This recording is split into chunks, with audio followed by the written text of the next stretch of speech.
Bismillahirrahmanirrahim. Assalamualaikum warahmatullahi wabarakatuh.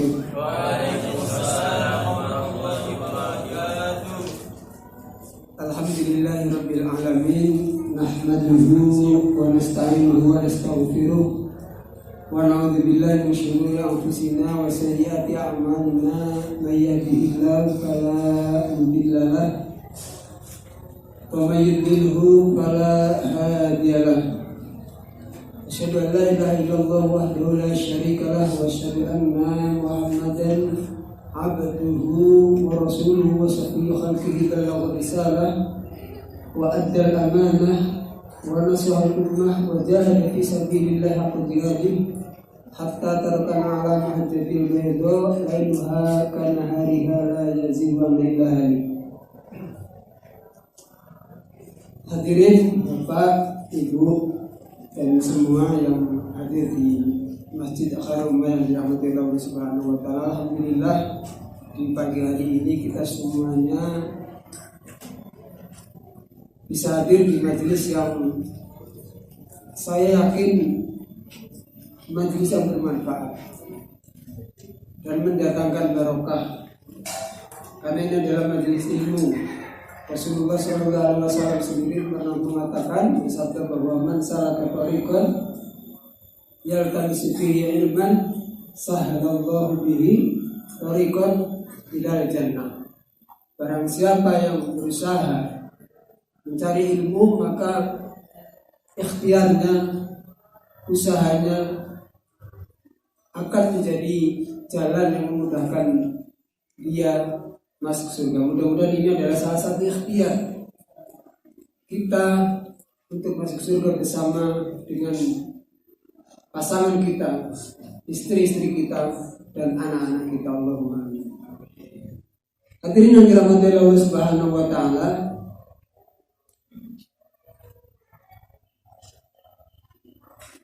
saya buka kajian ini dengan satu kasus yang sepekan atau 2 pekan silam ramai, tentang seorang anak remaja putri berusia 15 tahun membunuh dengan sangat sadis di mana? Di Jakarta, di Sawah Besar. Jadi seorang gadis perempuan 15 tahun membunuh anak kecil usia 6 tahun yang itu teman bermain ibunya, teman kerja ibunya. Jadi orang tuanya bersahabat, anak kecil ini juga biasa bermain dengan si perempuan yang berusia 15 tahun tadi. Dibunuh dengan cara sadis, ditenggelamkan di bak mandi, kemudian disembunyikan di lemari. Bahkan masih sempat update status, Pak RT, Pak RW lagi pada nyari, mereka nggak tahu bahwa mayatnya sedang saya sembunyikan di lemari. Besok paginya datang menyerahkan diri, masih bisa berstatus.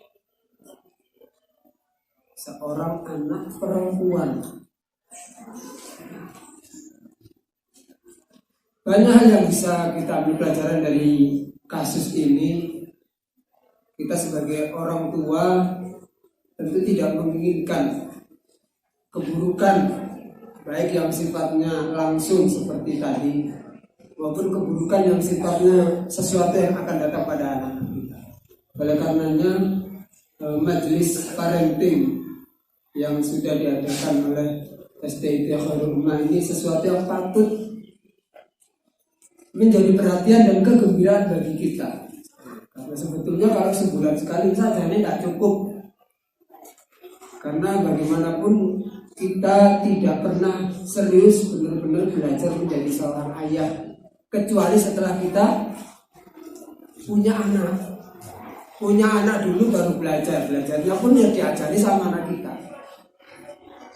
Oleh karena ini adalah majelis yang mudah-mudahan bagian dari ikhtiar membayar keterlambatan kita, dan kita bisa mengantarkan anak-anak kita menjadi anak yang qurrata a'yun, menjadi penyejuk pandangan bagi kita. Jangan sampai kasus seperti yang saya sampaikan di depan menimpa kita atau orang-orang di sekeliling kita. Hadirin yang dirahmati Allah Subhanahu wa taala, secara teori mudah bahwa anak itu adalah cerminan kita, cerminan orang tuanya. Kenapa saya katakan demikian? Karena Allah Subhanahu wa taala telah menginstal fitrah pada anak kita. Kullu mauludin yuladu 'alal fitrah. Baik fa'abawahu yuhawidanihi aw yunassiranihi. Atau kalau dalam terjemahan yang lebih gampang, maka yang merusak anak ya orang tua, yang menjadikan anak baik ya orang tua. Jadi ketika anak kita di rumah kok tidak seperti yang kita harapkan, yang pertama kali harus introspeksi adalah pada kasus yang tadi saya sebutkan di debat, ternyata pihak keluarganya, bapaknya ya sibuk kerja, ibunya ya sibuk kerja. Ini juga ya memang tuntutan hidup ya. Mau disalahkan ya tidak sepertinya salah, mau tidak disalahkan ya ini juga menjadi sebab dari nakalnya anak. Walaupun hal hadirin yang dirahmati Allah Subhanahu wa taala, bahwa kewajiban kita sebagai orang tua yang sudah menghadirkan anak kita, anak itu hadir di dunia, kita yang menghadirkan. Tetapi jangan lupa, setelah anak itu hadir di dunia, kita punya kewajiban untuk mendidik. Sampai kapan? Sampai kita selesai melaksanakan tugas al-hadonah, pengasuhannya. Di dalam fikih Islam, pengasuhan anak,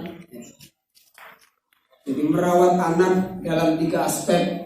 Aspek jasadiah, badan, raga, aspek ruhiyah, moral, agama, dan aspek akliyah, akal. 3 aspek yang harus kita penuhi terhadap anak-anak kita. Itu berakhir sampai mereka balik secara kewajiban. Artinya apa? Ini ada tuntutan bagi kita. Jadi harapannya atau seharusnya anak kita itu ketika sudah balik, mereka sudah benar-benar sejajar dengan kita. Dalam arti sudah sanggup mengemban 2 tugas yang pernah kita singgung di awal pertemuan, bahwa kita manusia itu punya 2 tugas utama. Yang pertama adalah kaitannya dengan sisi-sisi vertikal, yaitu hablum minallah, bahwa kita sebagai hamba Allah, maka anak itu ketika usia balik dia harus sudah selesai, sudah tahu, sudah paham bahwa dirinya adalah Abdullah. Kemudian yang kedua kaitannya dengan hablum minan nas, atau kalau dalam bahasa Al-Quran yang lainnya adalah khalifatullah fil ardi, khalifatul fil ardi. Kita harus menjadikan anak kita ketika balik dia sudah siap menjadi khalifah, menjadi pemimpin, baik memimpin dirinya sendiri maupun memimpin orang lain di lingkungan. Maka pada kesempatan kali ini insyaallah sebagai seri yang kedua, seri yang terakhir, adalah apa-apa yang harus kita persiapkan dan bagaimana cara menyiapkan anak kita. Sekali lagi ini kita sama-sama belajar. Karena kalau how to-nya, bagaimana menjadikan anak akil balik ini bicara pengalaman. Masing-masing orang punya pengalaman yang berbeda. Garis besarnya tadi tujuannya anak akil balik itu sudah siap menjadi Abdullah dan Khalifatun fil ardi. Rinciannya bagaimana? Nah, ini kita perlu mengeksplor. Tidak cukup hanya dengan 1, 2, 3 kali majelis atau 1, 2 buku ditambah dengan pengalaman kita. Maka hadirin yang dirahmati Allah Subhanahu wa taala, untuk mereview kembali sedikit bahwa balik itu adalah kedewasaan secara fisik.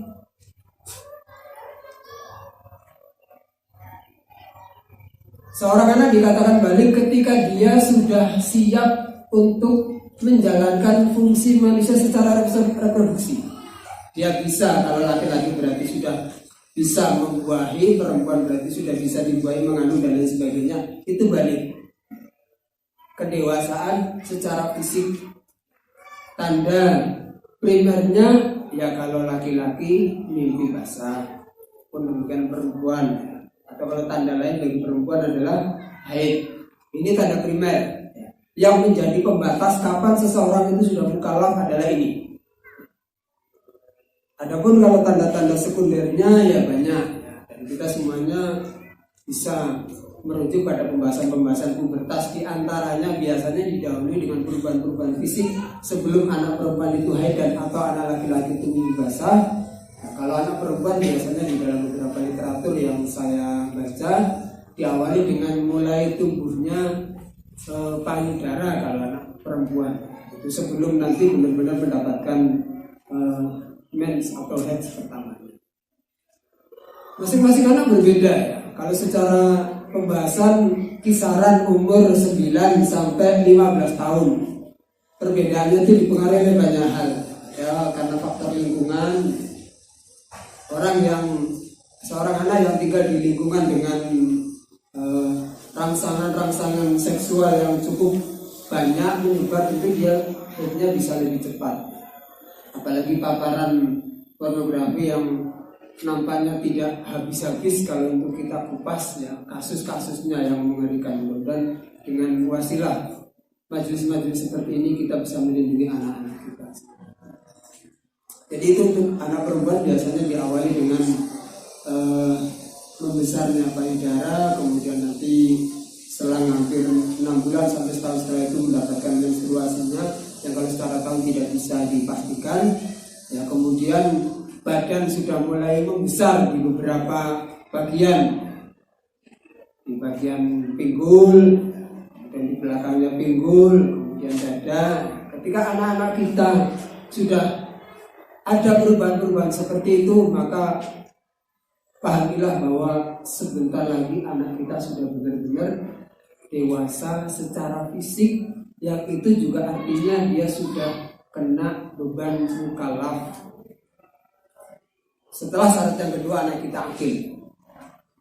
Itu untuk anak perempuan. Jadi beberapa tanda-tanda sekunder, tanda-tanda primernya tadi yang pertama haid, kemudian sekundernya membesarnya beberapa anggota tubuh, kemudian tumbuhnya bulu di beberapa anggota tubuh. Ini juga sama antara laki-laki dan perempuan. Sekali lagi ini hanya mereview, mengulangi apa yang telah kita bahas pada pertemuan sebelumnya.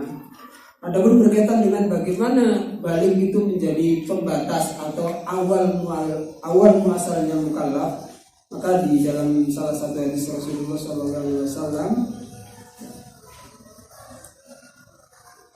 Uridna ala Nabi SAW, ini dari sahabat Atiyah Al-Qurabi dari suku Bani Quraidah. Uridna ala Nabi SAW yauma Quraidah. Kami didatangkan kepada Nabi pada perang Bani Quraidah. Seperti kita ketahui, perang Bani Quraidah itu adalah satu peperangan melawan orang-orang Yahudi yang telah melakukan pengkhianatan pada perang Khandaq. Karena mereka berkhianat, maka semua laki-laki dari Bani Quraidah dijadikan tawanan. Nah, itu dipilih Pak yang sudah dewasa. Bagaimana menentukan dewasa? Di sini disebutkan man fakana man ambata kutila. Barang siapa yang sudah tumbuh bulu kemaluannya dibunuh. Artinya dia sudah dewasa, sudah balik, sudah dikenai beban-beban sosial. Jadi anak yang balik dan akil tadi sudah terkena beban, baik dia sebagai hamba Allah mukallaf Alhamdulillah, dan juga kena beban sosial. Maka tidak ada di dalam Islam itu sebetulnya istilah remaja. Jadi anak-anak, remaja, dewasa itu tidak dikenal di dalam Islam. Kalau di dalam Islam ya anak-anak, dewasa. Kalau anak-anak berarti belum mukallaf, kalau dewasa sudah mukallaf. Ini ada kaitannya juga dengan pembahasan fikih. Kapan seseorang, misalnya nih, seorang anak melakukan pencurian, ini kena hukum potong tangan misalnya kalau hukum Islam, atau dipenjara atau tidak kalau menggunakan hukum positif. Ini bukan pakai tadi undang-undang anak-anak yang ukuran tahunnya mungkin tidak sama, tetapi ukurannya adalah dia sudah mukallaf. Sebelum itu hadirin yang dirahmati Allah Subhanahu wa taala, ini saya ada 3 buku kecil sengaja saya bawa untuk dihadiahkan kepada beberapa orang yang beruntung, tapi karena yang terbuka hanya laki-laki, yang ibu juga boleh jawab nanti, Ustaz saya mau jawab gitu ya. Pertanyaan pertama, ada 3 buku berarti 3 pertanyaan yang nanti saya ecer ya, sebagai satu intermezzo. Di dalam Al-Quran Allah Subhanahu wa Ta'ala memotret percakapan antara orang tua dan anak. Ini sudah kita bahas pada pertemuan silam, yang menunjukkan betapa pentingnya kehadiran orang tua. Pertanyaannya, ada berapa kali atau ada berapa percakapan di dalam Al-Quran antara orang tua dan anak yang melibatkan ayah dan anak? Monggo kalau ada yang menjawab angkat tangan dulu, atau nanti kalian ibu-ibu ustaz gitu boleh ya, kami tidak terlihat. Oh, ke sisi anda, apa tuh ibu? 14 kali percakapan antara bapak dan anak, 2 kali antara ibu dan anak. Yang satu, yang catatannya seperti itu ya, jadi ada 17 percakapan antara orang tua dan anak di dalam Al-Quran, yang 14 kali antara bapak dan anak. Ini hadiahnya di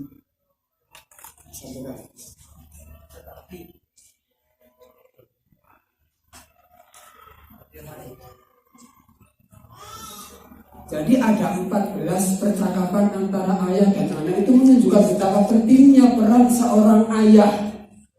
Di samping seorang ibu juga tidak kalah penting. Ada satu kasus menarik ya, yang saya baca jadi ada seorang dokter praktek, dia didatangi seorang bapak begini, saya merasa istri saya ini perlu saya bawa ke dokter. Kenapa? Bojoku untuk gendeng gitu ya. Jadi anak saya itu sering dicubit, bahkan sering dipukul pakai rotan. Anak masih cilik pak, baru 1 tahun, pokoknya masih kecil. Padahal dulu istri saya nggak seperti itu. Waktu awal-awal nikah itu lemah lembut. Punya anak pertama juga masih seorang perempuan. Perempuan itu kan makhluk halus. Aslinya begitu. Ya halus sembarang kali halus secara jasadnya. Kalau anak itu kan beda. Kulitnya lebih mulus perempuan ya. Tindak tanduk perilakunya juga semestinya seperti itu. Tapi kenapa ini kok berubah menjadi kasar? Sebelum si dokter ini melanjutkan, Pak, sebentar Pak, saya mau tanya dulu. Ada beberapa pertanyaan yang saya ingin ajukan kepada Bapak. Anaknya berapa? 4. Anaknya 4. Selisih antara anak ke-1, ke-2, ke-3 di bawah 2 tahun. Terus jenengan biasanya kalau pagi aktivitas ibu apa? Ceritakan si istrinya ini. Ya aktivitasnya bangun tidur sebelum subuh ya seperti perempuan lah. Kalau zaman kita yang di waktu Indonesia ya sebelum subuh bangun, nyetik geni, masak dan lain sebagainya. Nanti ya di subuh sholat, bangunin anak, masak nyetik kopi, bla bla macam-macam. Ceritakan itu istrinya bangun. Terus jenengan Pak, saya ya biasanya bangun jam 6. Terus ya ngopi, buka HP, buka kopi dari istri saya. Singkat kata singkat cerita, si dokter mengambil kesimpulan bahwa istrinya rada gendeng itu iya. Tetapi yang menjadi sebab gendeng ini si lanang. Anaknya 4, selisihnya kurang dari 2 tahun. Sementara si bapaknya tidak ikut ibu ngurus rumah dan ngurus anak. Ya wajar, ibunya dikatakan roboh. Begini Pak, oke lah, nggak apa-apa jenengan bawa ke dokter, bawa ke psikiater untuk konsultasi. Tetapi sebelum itu tolong lakukan dulu beberapa saran dari saya. Kemudian si dokter ini memberikan saran. Intinya bagaimana si bapak ini bisa ikut terlibat di dalam rumah mengasuh anak bersama istri. Nanti 1 bulan lagi jenengan datang ke sini. Jadi yang tadinya bangun jam 6 ya bangunnya ya walaupun tidak bareng ya telat-telat kacau setengah jam lah. Pokoknya ikut anak mandi, ya ikut mandi, ikut terlibat di dalam pengurusan rumah tangga. 1 bulan kemudian datang lagi ke dokter, ya apa Pak, saya di alhamdulillah kayaknya tidak perlu ke dokter, sudah mulai kembali seperti semula istri saya. Hadirin yang dirahmati Allah Subhanahu wa taala, di dalam salah satu pepatah Arab yang sangat masyhur, al-ummu madrasatul ula. Ibu itu adalah madrasah pertama bagi anaknya. Tidak a'data sa'ban tayyibal aqrab. Kalau engkau mempersiapkan seorang ibu itu dengan baik, maka engkau telah mempersiapkan satu generasi yang baik bagi sebuah bangsa. Maka baiknya ibu, nyamannya ibu menjadi madrasah bagi anak-anaknya itu butuh support. Harus ada support system. Siapa yang menjadi support system bagi seorang ibu? Ya, yang pertama tentu suami. Kita sebagai suami. Karena ar-rijalu qawwamuna 'alan nisa. Laki-laki itu pemimpin bagi perempuan, bagi istri-istri kita. Maka kalau ada apa-apa yang tidak beres bagi rakyat, yang disalahkan pertama kali pemimpinnya. Seperti kebiasaan sebagian kita yang apa-apa salahnya presiden. Ya nggak usah jauh-jauh presiden nanti. Intinya begini, ya bahwa pendidikan anak itu tanggung jawab bersama. Tanggung jawab bapak dan ibu. Siapa yang paling bertanggung jawab? Bapak. Bapak adalah direktur. Bahwa pelaksananya ibu itu tetap di bawah kontrol dan arahan bapak.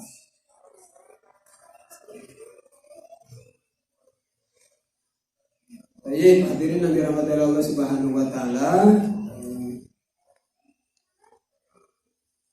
Untuk yang tanda-tanda tadi, tanda-tanda sekunder, saya kira sebetulnya kita sama-sama sudah memahami, tapi tidak ada salahnya. Saya kira beberapa poin. Kemudian pada anak laki-laki juga sama, hanya perbedaannya mungkin kalau laki-laki ya berarti biasanya tumbuh kumis, tumbuh capur, suaranya sudah mulai besar. Itu untuk tanda-tanda balik. Bagaimana dengan tanda-tanda akil? Kalau akil ini kalau ditanya tanda-tandanya, ya kita bisa mengambil kesimpulan sendiri. Namanya orang berakal itu tandanya ketika dia bisa bertanggung jawab. Bertanggung jawab terhadap apa? Ya terhadap dirinya sendiri. Jadi sekali lagi, kalau akil ini tidak ada tanda-tanda spesifik di dalam nasnya, tetapi kita bisa mengambil kesimpulan. Seorang yang berakal berarti dia sudah bertanggung jawab. Misalnya seorang anak, bagaimana seorang anak sudah bertanggung jawab? Ya dia sudah selesai dengan dirinya sendiri. Sekolah, waktunya berangkat, ya berarti dia sudah jam waktunya mandi ya mandi, peralatan sudah disiapin, nanti pulang sekolah tas ditaruh di mana. Itu tanda-tanda dia sudah bertanggung jawab terhadap dirinya sendiri. Waktunya belajar, waktunya main, waktunya ibadah. Ngewangi makna sudah bisa bantu ibunya. Disuruh orang bapaknya, oke. Itu akhir, dia sudah bertanggung jawab. Itu untuk ciri-ciri akhir. Kemudian hadirin yang dirahmati Allah Subhanahu wa taala, ya jadi sekali lagi saya katakan kalau secara spesifik dalam pembahasan buku-buku parenting, ya, akil itu seperti apa, apalagi di dalam fikih akil ya tidak gila itu saja. Tetapi anak yang akil adalah anak yang sudah bertanggung jawab sesuai dengan usianya. Kalau anak SMA ya tadi tentu dia sudah bisa terlibat dalam kepengurusan rumah, ya, sudah bisa membantu orang tuanya dalam hal kepentingan bersama. Anak perempuan ya berarti dikasih jatah nyapu, cuci piring. Yang anak laki-laki berarti misalnya apa? Kita libatkan dalam pekerjaan rumah tangga. Sing cocok apa? Anak lanang.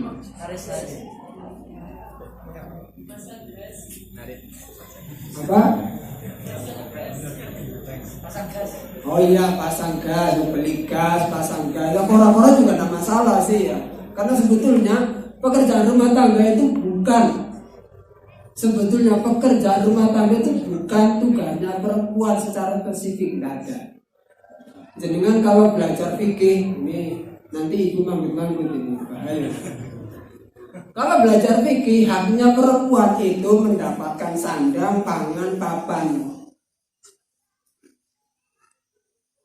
Namanya pangan itu masih mentah atau sudah matang? Masih mentah atau sudah matang?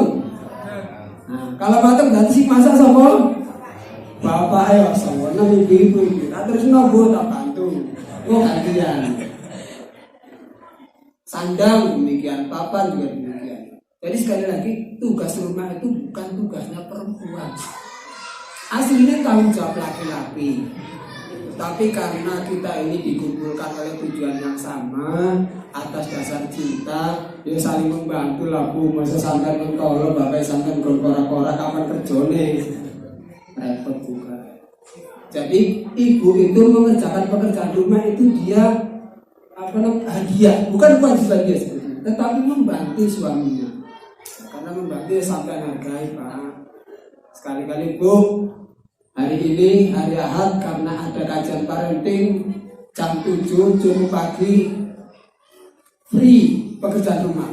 Sarapan lebih gampang sampai 7 nanti kita sarapan bareng. Makan siang ono grab food gampang.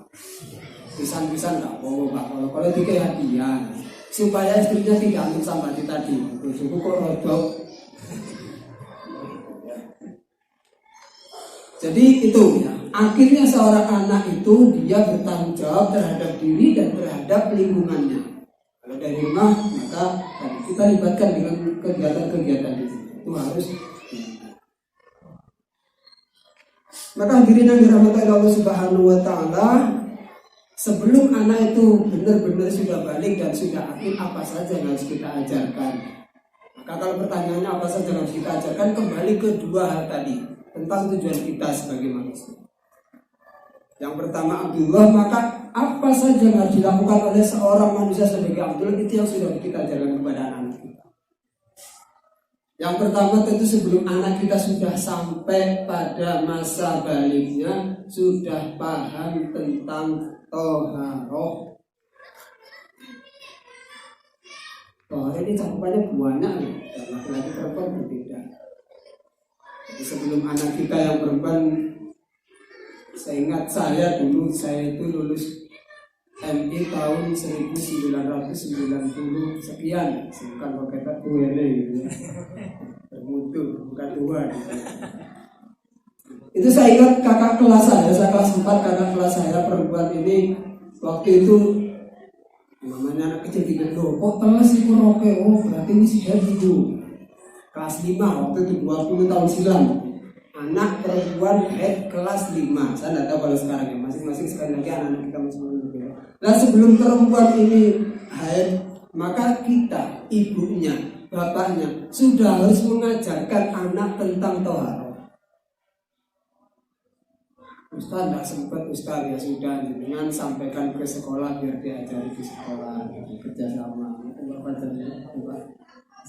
Intinya orang tua harus menyiapkan, harus sudah paham toharoh dengan segala cakupannya, wudhu, mandi besar, bagaimana membersihkan ya, bagian-bagian sensitif di dalam tubuhnya, bagaimana mengganti pembalut dan lain sebagainya. Itu sudah harus anak sudah dipahamkan. Jangan sampai begitu haid datang anak tidak ngerti tiba-tiba jeglek pingsan terus takut ya, kok tiba-tiba keluar darah. Jadi ini toharoh diajarkan. Bahkan di beberapa lingkungan di Pulau Jawa ini dulu ya, anak-anak generasi sebelum saya itu biasanya 7 tahun mereka sudah mulai belajar bab fikih dasar kalau bahasa Arab ya. Kalau hari ini namanya sudah mulai jarang. Tapi itu perlu digalakkan walaupun tidak harus yang buku bahasa Arab tadi, tidak bisa dimasukkan di dalam kurikulum. Misalnya di SDT ini ada dimasukkan di kelas 3. Hal seperti itu perlu dimasukkan. Terserah bagaimana nanti perannya, jelas ini adalah kewajiban bagi orang tua. Kemudian yang selanjutnya harus kita ajarkan, ini masih kaitannya dengan Abdullah, tentu anak harus kita ajarkan sholat. Hadisnya sendiri mengatakan sejak kapan anak diperintahkan untuk ikut sholat? 7 tahun. Muru awaladakum bisolati bisabhi. Kalau 7 tahun sudah ikut diajak sholat, kira-kira diajari sholat mulai kapan? Sebelum itu ya mepet-mepet pas ya, berarti 7 tahun lah bareng diajak bacaan-bacaan yang lain. Maka alhamdulillah insyaallah kalau kita umat Islam kaum muslimin di lingkungan yang seperti ini, insyaallah anak kita umur 7 tahun sudah bisa sholat, gerakannya, bacaannya ya sederhana-sederhana. Kalau belum ya berarti harus mengajarkan. Jangan sampai anak balik baru diajarin sholat.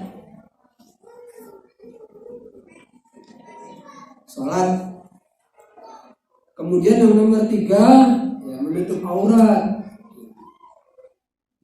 Jadi sebelum itu sudah diterangkan, misalnya anak perempuan ya dipahamkan dan dibiasakan berkerudung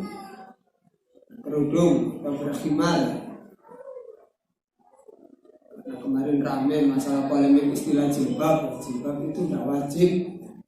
Karena memang kalau dalam bahasa Arab sebetulnya jilbab itu bajunya, baju kurung dalam bahasa Arab. Walaupun karena kita bicaranya konteks Indonesia, ya, orang Indonesia semuanya sudah sepakat nek ngomong jilbab ya yang dimaksud kerudung. Jadi ucapan tidak wajib berjilbab itu di satu sisi kalau kita ngomong konteks Indonesia ya salah, tapi kalau orang yang pengen menggolek sensasi ya ada benarnya juga.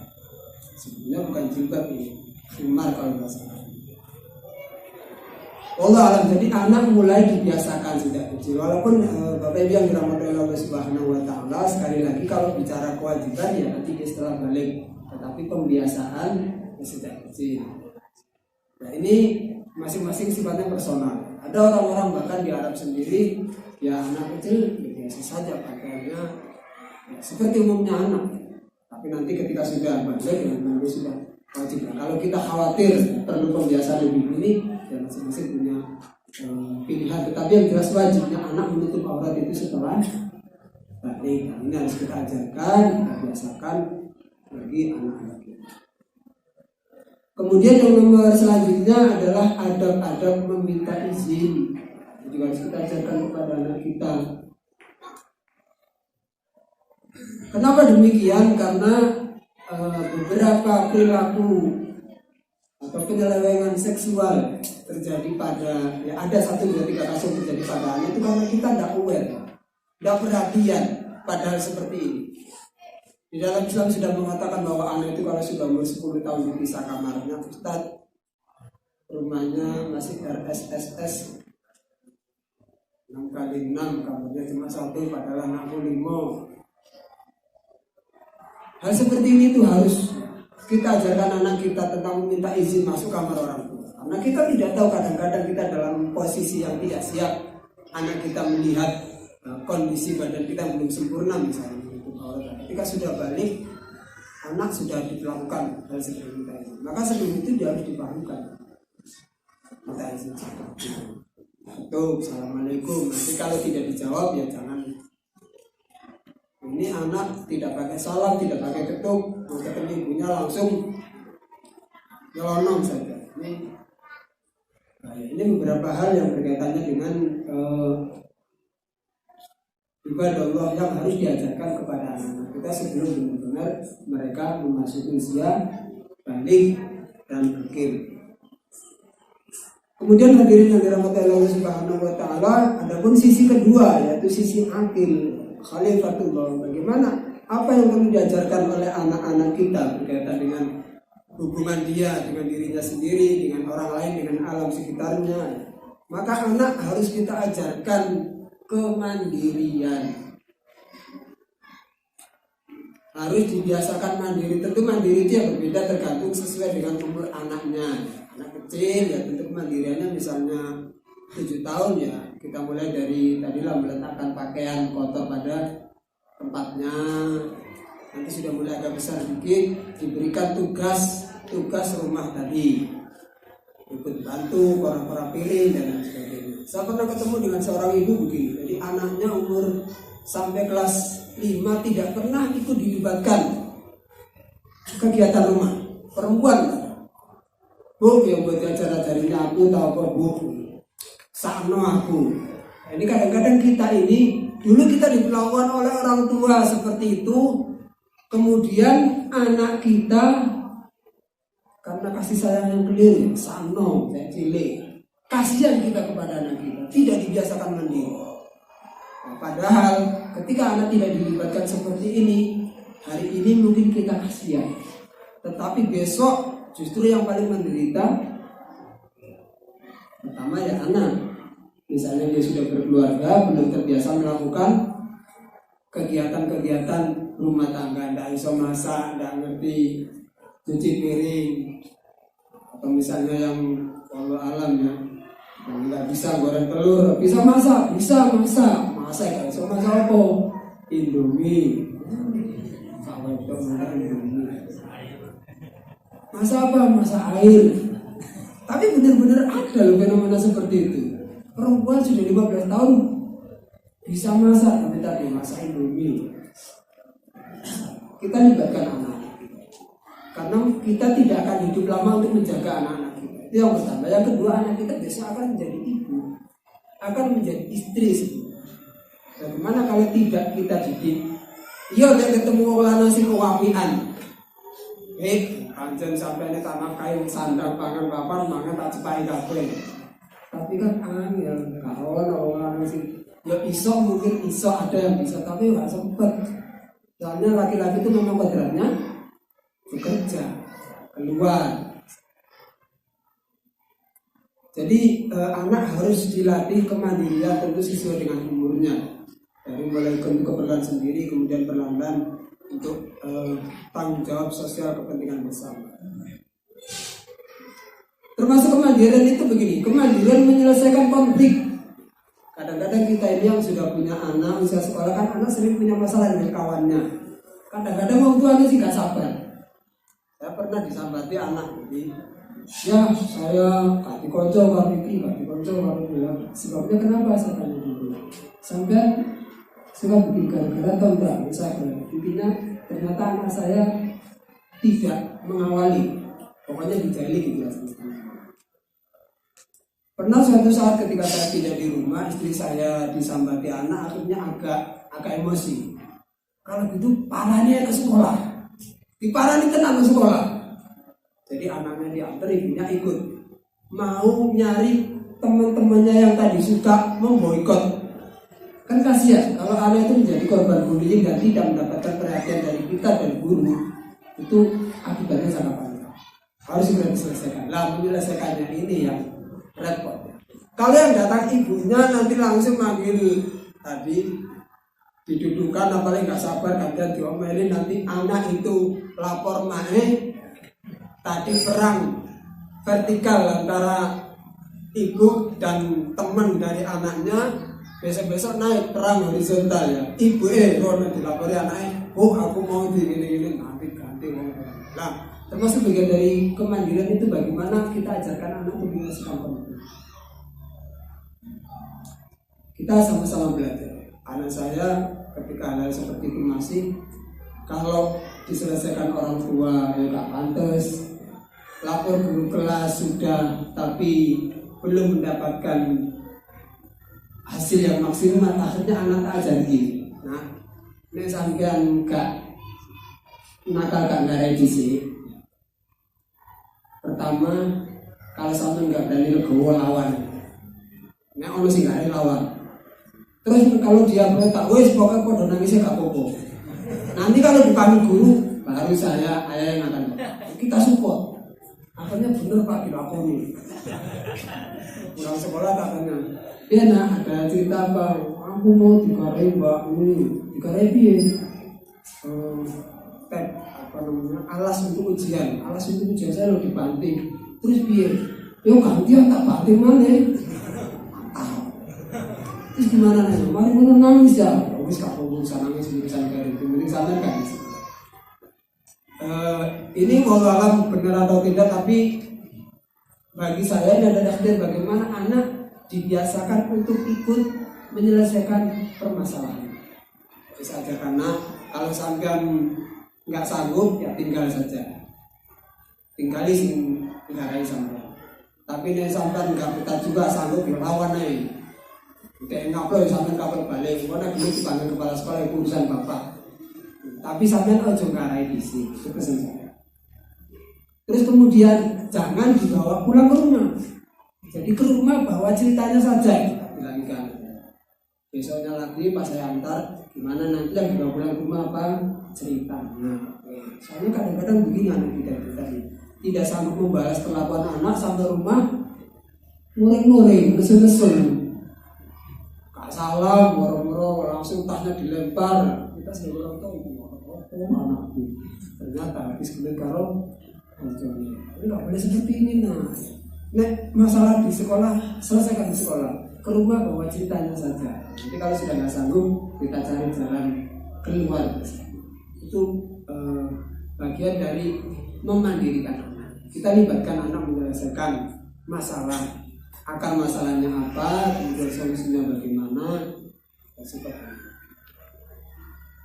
Karena kadang-kadang kita ini apalagi bapak tadi ya wis kerja di luar capek pulang ke rumah, gak kabar ke rumah anak mau cerita kita bisa cekelan HP. Akhirnya anak tidak bisa menyalurkan masalah-masalah. Kalau sudah tidak tersalurkan, nanti dia akan mencari kawan. Kalau sudah seperti itu nanti repot. Kita tidak tahu bagaimana seorang anak menyelesaikan masalah antar mereka sendiri tanpa bimbingan orang tua. Maka bahkan di sekolah-sekolah tingkat SD pun geng-gengan itu biasanya sudah ada. Palak-palakan itu juga saya sering dengar. Tapi kalau di sini mudah-mudahan tidak ada. Jadi di beberapa sekolah anak SD bergeng dan malah ikut ono. Ini kadang-kadang tidak diketahui orang tua karena anak tidak pernah cerita. Bagaimana anak tidak cerita? Karena dia tidak mendapatkan keasikan, ketenangan ketika bersama ayah dan ibu. Ini memang anak kita, tetapi kita tidak atau belum benar-benar menjadi ayah bagi anak. Jarang bermain bersama, jarang cerita bersama, apalagi hari ini ya banyak tantangan yang ada di tengah-tengah kita untuk merusak tadi hubungan antara anak dan orang tua, untuk membangun keharmonisan. TV, HP, kan sekarang anak-anak 3 tahun aja sangat mudah kita mencari anak masih balita tapi khusuk gitu ya. Di rumah tapi khusuk.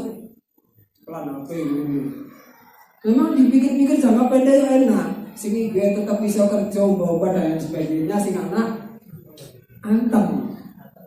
Karena kita nggak tahu betapa bahaya mengintai dari kotak. Jadi ibu, bapak, saya paham. Kita semuanya sama-sama orang tua bahwa kesibukan itu ada, tetapi anak itu juga punya hak. Pastikan ada waktu-waktu khusus bersama anak, bercengkrama, bermain bersama. Bila perlu harus beli alat-alat yang bisa menyatukan antara orang tua dan anak. Misalnya apa Pak Ustadz? Ya beli saset itu misalnya raket, bulu tangkis, itu kan kita bisa berinteraksi luas gitu ya. Tinggalkan kan nggak mungkin kita main bulu tangkis sambil cekelan HP. Misalnya masih HP main bulu tangkis sama anak ya. Dan nanti akan terbangun. Atau misalnya yang lain monopoli ya nggak apa-apa sih, monopoli sama monopoli kalau ada sampean nggak apa-apa. Intinya bagaimana ada bonding, ada kedekatan antara orang tua dan anak. Kalau sudah dekat, insya Allah omongan kita itu dirungokno sama. Nah kita ini enggak nasihati anak ketika anak ada masalah. Ya aku yakin anak mendengar sih mendengar, tapi tidak tahu mendapat atau enggak. Jadi bagi para bapak dan ibu yang mungkin Ustaz aku ngandani anakku atau digagas, ya dilihat dulu sumber masalahnya. Bisa jadi memang kita hadir hanya ketika ingin meluruskan anak, wajar. Kita saja yang sudah dewasa kadang-kadang misalnya sebagai seorang suami dilurusno kalau sing wedok yo sing gak trimo ya. Ngakoni tapi sing gak trimo ya. Sebaliknya juga. Jadi seni meluruskan itu juga bisa temukan di mana. Allah Subhanahu wa taala mengajarkan kepada kita di dalam surat Al-Mujadilah. Ya ayyuhalladzina amanu idza najaytum rasulah faqaddimu baina yaday najwakum shadaqah. Orang-orang yang beriman ketika engkau ingin menghadap Nabi, ingin curhat, ingin minta solusi, qaddimu baina yadaykum najwaakum shadaqah. Sebelum itu sedekah dulu. Artinya apa? Tawassul sih. Ingin sesuatu, bayar dulu di awal. Sama ingin di rumah anak, bayar sih. Bagaimana membayar kita? Dengan ada kita ingin mendapatkan telinga mereka, ingin mendapatkan hati mereka, bayar sih. Kayak uang jajan lebih tanpa menunggu anak minta. Jadi kalau kadang misalnya kita dapat rezeki, nah ayo sampai bikin nopo, ya aja. Jadi anak senang dekat dengan bapak. Pokoknya dikatakan nurut, yakin. Di pertemuan silam saya sudah mengatakan bahwa insan bidul ihsan. Manusia itu hamba kebaikan. Itu sudah terumum. Kita dengan orang yang baik dengan kita harus sungguh wis pokoknya manut tunduk. Nah, bawahan kalau atasannya royal sering traktir wong dikandani yo manut seneng. Tapi atasannya tetap royal, tapi royal perintah misalnya, yo ganti rumah no. Sama dengan itu kalau umum. Interaksi apapun, atasan bawahan, anak, orang tua, suami, istri. Suami ingin di rumah karo bocah seneng-seneng bocah sedek. Ayo jalan-jalan sih, warat baru kandang sana ini. Jangan pulang-pulang. Masya Allah, saat dulu aku aja sampai komen berantakan koyok ini. Kata hati, dia tuh masa aku normal ya, dia mau kalau ngerti gantian dia. Ayo, pernah ada ternyata seorang penceramah nantang istrinya. Jadi nyambat ke istri, sampai ini kalau anak itu sabar, Mas. Istrinya sanggup menahan diri, Mas. Insya Allah aku akan sabar, tapi aku jauh syarat. Sekali aja kita tukar nasib. Ya ngono ini laki-laki aja panggil iya sopoti apa iki kunci mobil tolong pergi sebelum subuh karena kalau pergi setelah subuh kasihan anak-anak ngerti. Jadi tiga kunci mobil, tiga duit, kuncinya kalau silakan sampean main-main sama teman sampean kalau kita ada sanggup barang tak ganti sampean hari ini. Betul, ya, sebelum subuh sudah pergi. Kemudian mulailah drama ketika subuh. Juga anak, kami. Ternyata juga anak itu enggak satu lab, bisa 10 kali lab. Kami. Tadi enggak bangun. Dari sholat subuh. Sudah mulai stres ini si bapak ini penceramah kodrat. Anak pertama bangun sholat, anak kedua, anak ketiga tiba-tiba datang sambil bawa pempesnya yang dilepas sendiri, duduk-duduk pempesnya. Wah, pempes dicopot dewe kayak apa ini di rumahnya terkait nanti dengan. Pokoknya pagi itu adalah pagi yang sangat kelam bagi seorang bapak. Mandiin, sarapan, ngajak sekolah, bener-bener waduh. Ini saya kayaknya sampai jam 10 sesetuk mati ngadek kami dulu. Tapi ya masuk kalah rek, lanang kok. Benar, akhirnya jam 10 sudah nyerah. Wis pokoknya masa bodoh wis gak gengsi-gengsian. Lanang-lanang pokoknya habis. Ya. Akhirnya telepon betul. Sampai nanti aku nyerah. Wis gak apa-apa sampai kata ngelono sampai wis lah.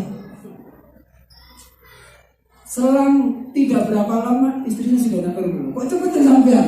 Aku ngerti masalahnya gak akan sanggup. Aku gak lupa tuh, aku sampai betul.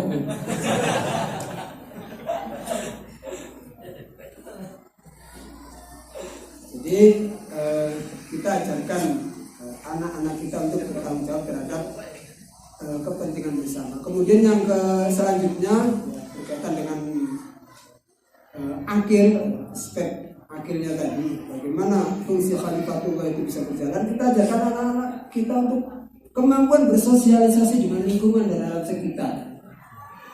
Penting. Bagaimana anak, karena nanti ketika sudah akil balik, dia statusnya sudah dewasa, kita libatkan. Bagaimana cara melibatkannya ya dalam acara-acara sosial, misalnya kalau dulu di desa ada kerja bakti, biasanya hari Ahad itu kerja bakti lingkungan, ini diajak kumpulan, ya diajak walaupun mungkin sampai mencoba di luar ya diajak. Itu bagian dari mengajarkan bagaimana anak bisa berinteraksi secara sosial. Hingga ketika anak sudah dewasa, sudah saatnya dia mengemban beban-beban sosial, dia sudah pernah menjalankan nasibnya. Jadi perlu ajak anak-anak kita pada pertemuan-pertemuan kita. Tentu tidak juga kalau misalnya pertemuan penting rapat antara dewan guru yang khusus, ya jangan diajak masuk. Atau kitanya sebagai orang tua membuat acara-acara yang setengah formal ya, sehingga anak bisa datang, bisa diajak ikut serta. Dan ini kita bisa lihat bahwa para sahabat itu walaupun kecil-kecil sudah biasa ikut menanggung beban sosial. Misalnya tadi pada hadis Ibnu Umar ketika perang Badar datang kepada Rasul, "Wahai Rasul, aku ingin ikut perang." Waktu itu masih usia 13 tahun. Anak umur 13 tahun sudah punya tanggung jawab sosial, bela agama. Ini ada prosesnya. Sama Rasul tidak diizinkan, saya menisik sampai belum balik. Kemudian ketika perang Khandaq usianya sudah 15 tahun, sudah dewasa, apa itu? Pernah suatu saat Rasulullah bertanya, ada satu pertanyaan, semua sahabat tidak ada yang jawab. Kemudian Rasul menerangkan jawabannya. Lah, Abdullah bin Umar, anaknya Umar ketika pulang bilang, "Ya, sajane aku mau iku ngerti." Apa jawabannya? Lu kok iku mau? Sampai aku jawab. Sungguh aku cek sini. Jawabnya ayah senang sampai jawab. Itu bagaimana ayah ikut menyertakan anak dan mensupport anak bahwa dia ketika usia sudah mulai tadi balik dewasa, dia sudah selayaknya menanggung beban-beban sosial. Nah, ini perlu kita lihatkan. Misalnya ketika ada kematian, biasanya bapak-bapak ini yang takziah antar kuburan, anaknya diajak. Karena siapa yang akan melanjutkan hal-hal baik ini kalau masing-masing individu tidak mengajarkan anaknya untuk bertanggung jawab secara sosial. Jadi diajarkan kemampuan bersosialisasi di lingkungan dan alam sekitar. Yang selanjutnya baik laki-laki perempuan ya setelah balik awal, karena nanti dalam beberapa tahun ke depan dia akan menikah, ya kita ajarkan, kita pahamkan bagaimana menjadi seorang suami, bagaimana menjadi seorang istri, bagaimana menjadi seorang ibu, bagaimana menjadi seorang bapak. Ini kan kalau kita bicara pendidikan di luar tidak ada. Sekolah SD, SMP, SMA, ada SMA kemudian diajari pelajaran bab nikah dari A sampai Z. Hak istri, hak suami, bagaimana bergaul dengan istri, kewajiban seorang ayah, ada di SMA? Atau di perkuliahan yang pernah kuliah jurusan apa yang ada pelajaran seperti ini? Yang ada di sini ada? Coba beritahu saya pelajaran tentang menjadi seorang bapak, ibu, anak ini diajarkan di mana di pendidikan kita Indonesia konteksnya? Gak ada ya? Nah, ini repot. Ya wajar kemudian nanti yang lahir orang yang bisa jadi ayah secara biologi tapi gak bisa jadi ayah secara jiwa. Kemarin saya sempat baca tentang curhatan, kumpulan curhatan single parent. Sudah nikah, banyak ada 23. Intinya tentang potret laki-laki yang tidak bertanggung jawab di situ. Saya sebagai laki-laki baca itu ya antara sedih tapi yang ini dari bangsaku. Jadi diantaranya ada yang bilang gini, saya lebih baik jadi single parent walaupun sebelumnya sekarang enggak. Kenapa suami saya yang tak kerja di rumah terus gimana ngabisi warisan tua tok? Karena tidak diajarkan. Lah, kalau masyarakat keluarga potretnya seperti ini, Ya aku yakin anak yang dilahirkan juga tidak akan jauh berbeda. Berbeda tapi lebih parah. Karena bapak ibunya nggak ngerti bagaimana menjadi bapak ibu, bagaimana akan melahirkan anak. Karena ini harus menjadi perhatian bersama. Materi-materi seperti itu alhamdulillah kalau di pondok kami di kelas 3 kami ajarkan. Kebetulan saya sendiri yang mengajar bab fikih. Jadi bab fikih itu 1 semester tentang fikih munakahat. Bagaimana menjadi bapak, bagaimana tanggung jawab seorang suami. Dan rata-rata beberapa komentar anak yang sudah. Jadi biasanya santri itu nunggu bab ini, Pak. Yang diceritain itu bab nikah. Ya wajar, namanya tadi yang sudah balik ya, hormon seksnya mulai bangkit, menggejolak, bayangannya semua-mana itu sama kita juga pernah mengalami. Tapi begitu selesai pelajaran bab nikah, tak gak kudu rapi. Ternyata nikah ibu soro, cari sopo ngomong nikah ibu soro, ya soronya orang enak ya. Tetapi enak dan tidak enaknya dalam pernikahan itu kalau kita landasikan ini semuanya benar. Termasuk hari ini di kelasnya Mas Tirja kelas 3 1 pekan di pondok kami saya berikan kesempatan pokoknya kalian hari ini waktunya kerja. Jadi kemarin di mid semester saya berikan pertanyaan begini, berapa nafkah yang akan kau berikan kepada istrimu? Enak Pak santri-santri jawabnya kalau ditanya seperti itu, 5 juta, 2 juta, 3 juta. Oh, mangsamu balik di 5 juta itu gampang kok.